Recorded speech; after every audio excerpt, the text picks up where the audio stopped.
So I've been a member of Cineworld's unlimited membership since March of 2015. Also do remember going to Cineworld as a kid. I am now 33 years old as I record this video, and I have cinema tickets collected going back to 2005 of trips to Cineworld with my family.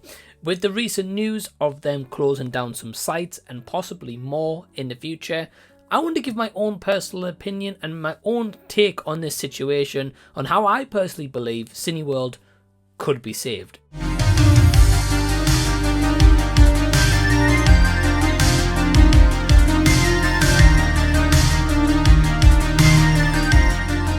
Yes, hello everyone, welcome to the channel. My name is Mike. If you're brand new here, welcome. If you're coming back once again, thank you for taking your time to tune into this video. And recently on the channel, I've been doing a lot of discussion videos in Cineworld. I did do one when it was first announced, kind of about filing for bankruptcy, I think about a year and a half ago now. But of course, the news has come out as of today, as of this video, saying about the sites that they're going to be closing down, their decisions for that, and also the plans for the future. So I'm going to separate this video into ticket prices, food prices, kind of construction, and kind of the how many cinemas they actually own, and the locations where they're based, because this is going to be a lot to talk about. So we're going to start off with one where I've done probably the most research, and this is all the locations that they have based. I'm going to throw some graphics up on the screen, but I have got a list here to read out from. So, for example, with Cineworld, they currently own 102 sites. Now, that's just Cineworld,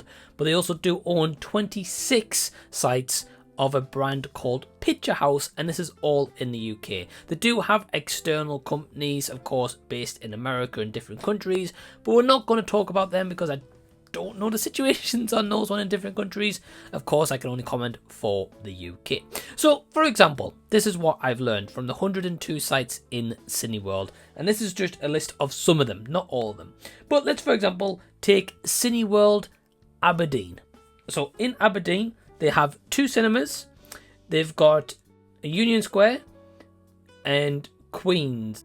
What I found out is that the distance between both of these is 11 minutes drive, which, let's face it, not everyone drives. I can completely respect that, but the distance was like 25-minute walk, or heck, even by bus or a train, could be even less than that. But the fact is, for a lot of people that drive, and especially when I go to cinema, I do drive, there is a lot of cars parked there, so we're just going to kind of go off driving distance. So 10 minutes between 2 cinemas, right? Glasgow has 3 cinemas, all distances mainly around 15 minutes between each other. We've got Harlow. Harlow's got 2, which is the Harvey Centre and the Harlow Queensgate, if I've got that right. 10 minutes drive. Then we go on to the northeast, where I'm actually from, and we've got Dalton Park, we've got Bolden, we've got Middlesbrough, and we've also got Newcastle. Now, for me, I don't feel like we need 4 cinemas in the northeast. Do we need 4 cinemas? No. Then the last example I've got is 2 cinemas in Swindon. That is Shoreditch and Regent Circus, and that is a 12-minute drive from each other. Now, some of these places I mentioned, like the Aberdeen, Glasgow, I've never visited these cinemas, so I can't comment what it's like for someone in the local communities that's visiting them. I'm just commenting from literally a data perspective.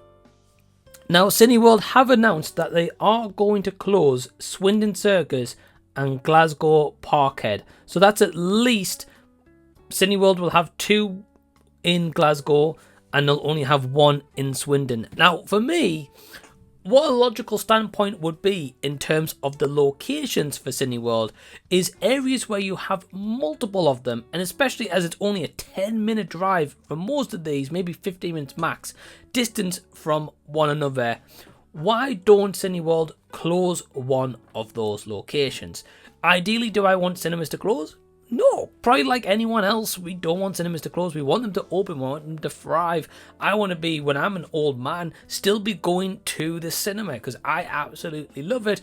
But in terms of logistically, marketing, rent costs, staff costs, electric bills, heating bills, everything that goes into it, food, cost, distributions, all that kind of stuff, right? Why do Cineworld have a lot of locations in one place that's like a short distance drive away?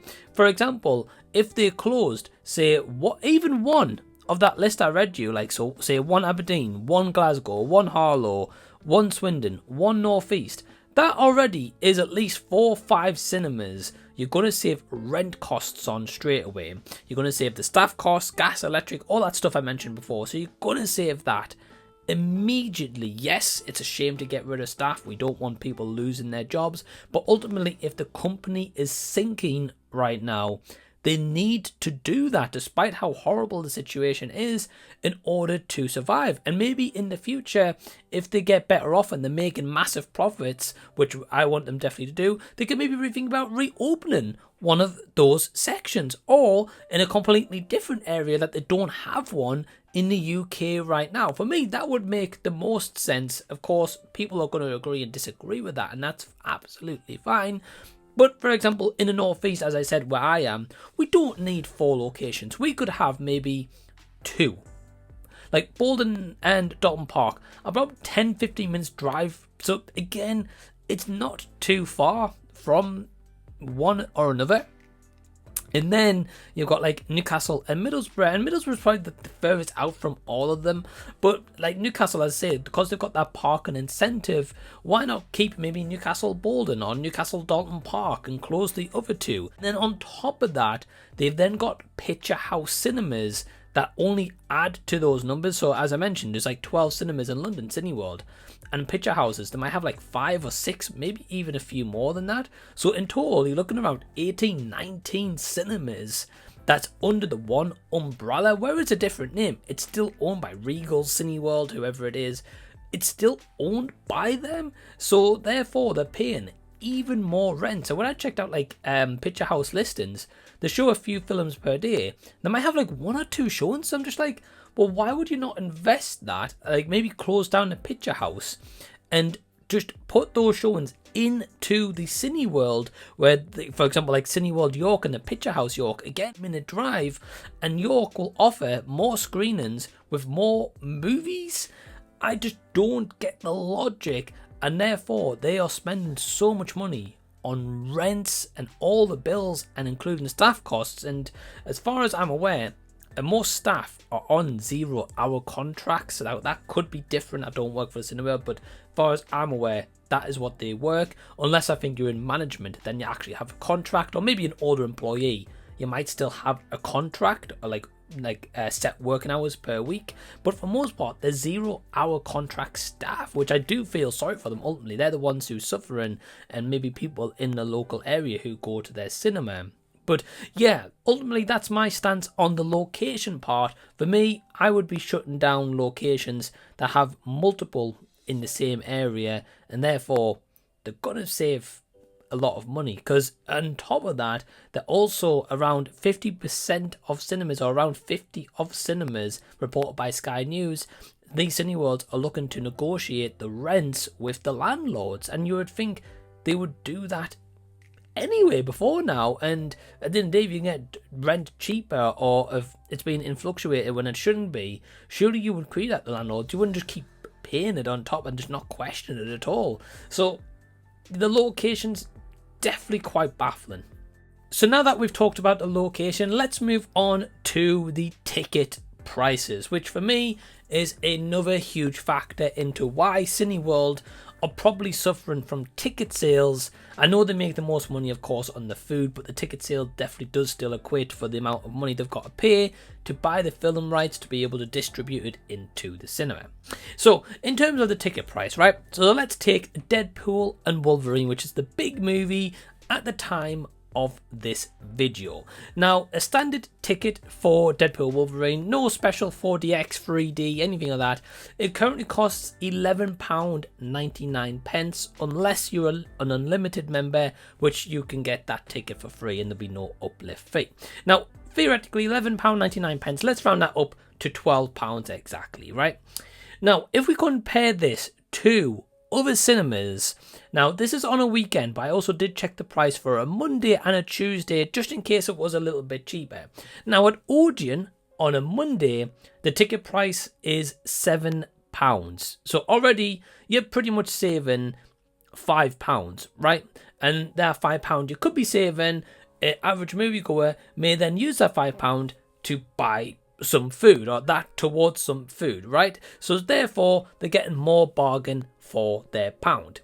If we also take Omniplex as well, Omniplex Cinemas also offer a ticket for less than £8. So again, we've got two cinemas already, which is cheaper. Now, in fairness, a standard Odeon ticket at not one of their Lux centres on the weekend is slightly more, so I will give Cineworld that they're a little bit cheaper on that aspect. But the Odeon Lux that is in Durham, I know we have one in Durham, which is like a full recliner chair, and you get like a little side table accompanying it, which is a beautiful cinema.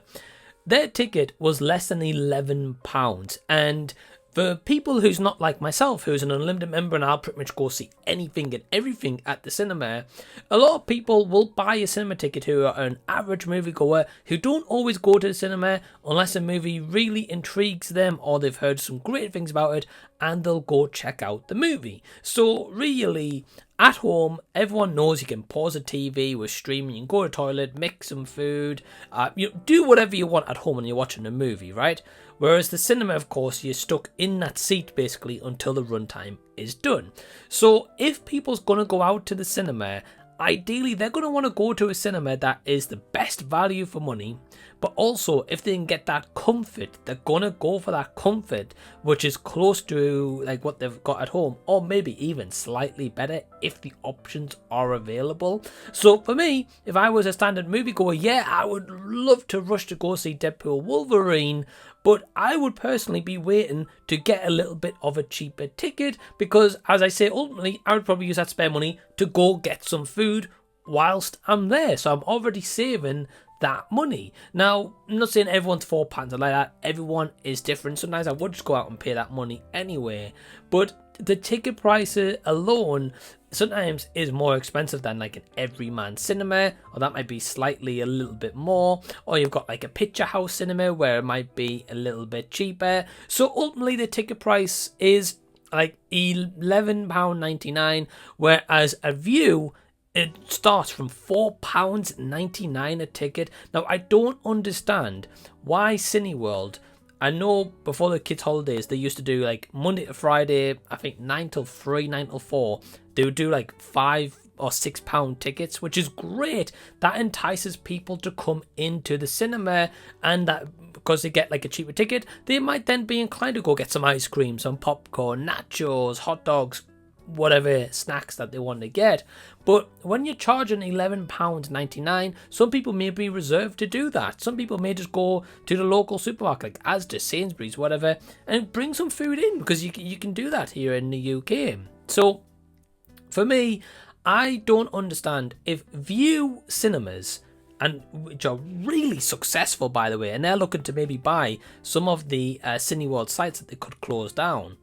If they can charge tickets from £4.99 every single day of the week, why can't Cineworld? If Cineworld did that, maybe it'd be more initiative for people to go back to the cinema because they're charging the same price. They also might not make that trip out to View to save that little bit of money. They might end up going to Cineworld, therefore they'll be saving money on the ticket, and again they might buy even more snacks in turn, which ultimately that is where these companies make the money from, is the snacks. So I really don't get the ticket price of like £12. I still think that's a little bit pricey personally, especially as like an unlimited membership that I have costs like £16.99 a month. Now that's a different subject, and that could, of course, like there is some places that have these passes cheaper, and sometimes they have them maybe a little bit more money. It really just depends on the area where you are. But for me, like, the price I pay for the membership, I personally don't mind that. But in reality, I pay like £4 or £5 more for this per month, but I can go see as many movies as I want per month. If I want to go see Deadpool or Wolverine 7 times in a day, I could do that. the price of that card. So the ticket pricing for me, I think the tickets are definitely way too high, and they should at least be reduced down. Even if it was like £7 a ticket every single day, they would get more people through the door.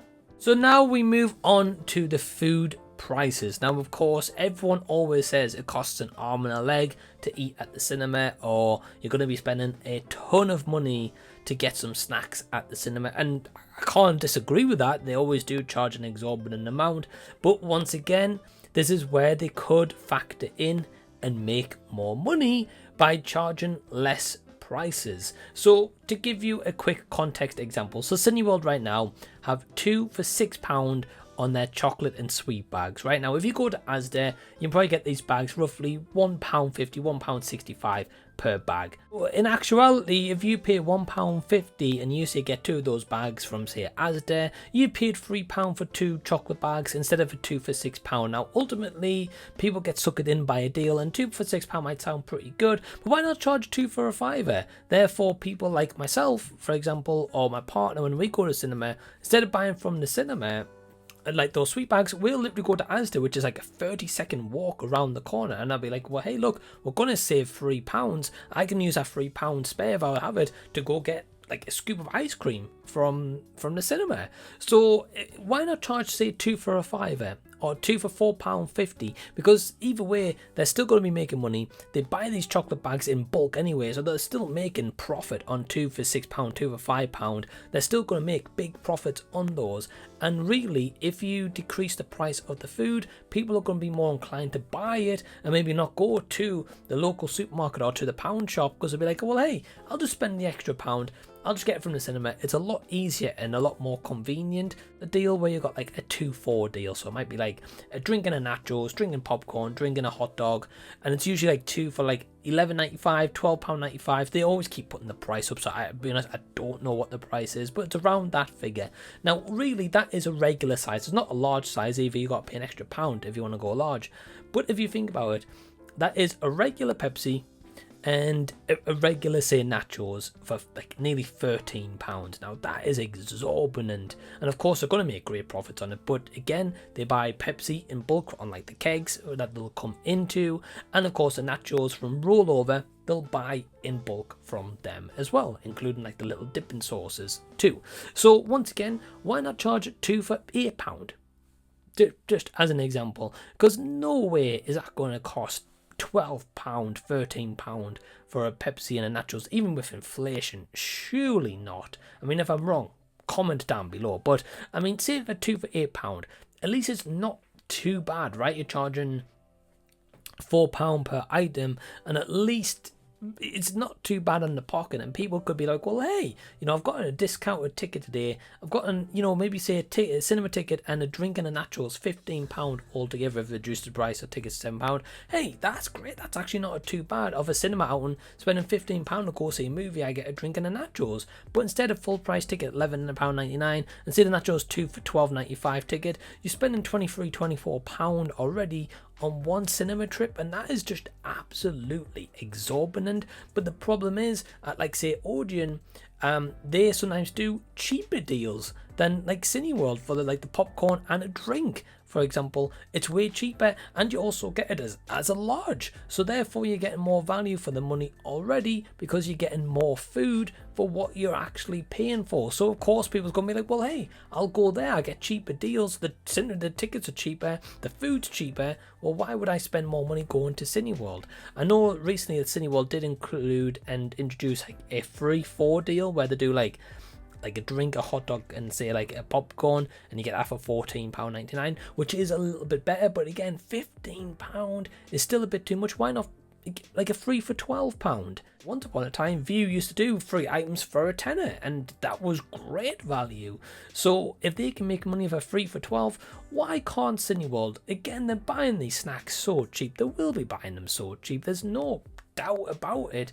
And I know they make a lot more money on them, but again, it's kind of like a vicious circle, right? If you get cheaper snacks, you're going to get a cheaper ticket price, for example, as well, you're going to buy both. So therefore, the profits you've made of them already, that's going to go towards the rent and the staff, the electric and gas costs and stuff as well. And people's going to be more inclined to spend more money, and they might be like, oh, well, hey, let me bring a friend, let me bring a full family to go see this movie. Let's go bring this and this person, more than just go and by themselves, because normally people are going to travel in a pair, right, to go to the cinema, or with two friends or whatever, unless you're like me with the card and I just usually go by myself. But really, if those friends get that same deal, well, they might then once again go buy some food and drink.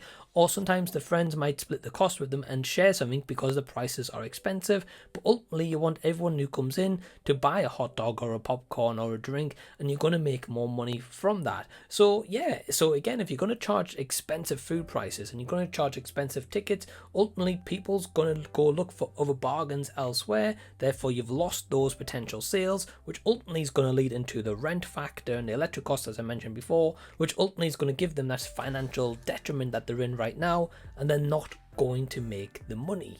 So to sum this video up, my plan would be eliminate some of the locations, get rid of some of them unfortunately, lower the ticket prices, lower the food charges, and I honestly think by doing that, which you can then plug and advertise on social media platforms, which even if you're an older person, you don't use social media, you're going to have a family or friend who does, who's going to see those deals and be like, well, hey, let's take us out for a cheap cinema date today. Great, let's go see a movie. Let's go take a punt on a movie we've maybe never even heard of. But unfortunately, if they continue with this strategy that they're on and paying these expensive rents and only closing 6 of the sites as of right now, which don't get me wrong, there might be more in the future, but without actually taking those logistical actions, which I'm sure they can afford to do so to a degree to help them get back up and running, they're just going to continue to fail, and unfortunately I think we're going to see more cinemas closing. But what do you think about this situation? Do you agree with me? Do you disagree with me? Again, guys, this is my personal opinion. I don't work in cinema logistics or logistics in department marketing or anything like that, but this is just as a standard movie goer, stuff that I see. I think, well, why is this happening? And this is what's causing the detriment that we're seeing. But I hope you've enjoyed this video. Certainly comment your thoughts down below. If you haven't joined Patreon, you can join today from only £2 per month. Links down below in the description box, and I'd love to see you over there on Patreon. If you haven't already, check out these videos of mine you may have missed. Till next time I see you guys, I'll be seeing you later.